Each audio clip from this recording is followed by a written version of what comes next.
Hey everybody, you're on the GeekBox YouTube channel. Today I will tell you how to reset Amazon Fire Stick black screen. Let's go. First way. Hold down the round button and the play pause button.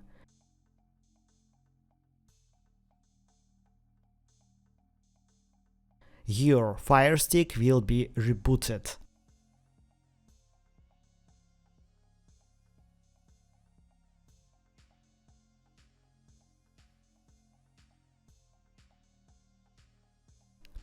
If that didn't help, then hold down the back button and the right button.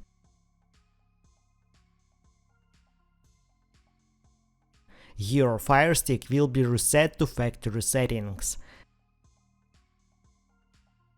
That's it. Now you know how to reset Amazon Fire Stick black screen. Thanks for watching. Please like and subscribe to the channel.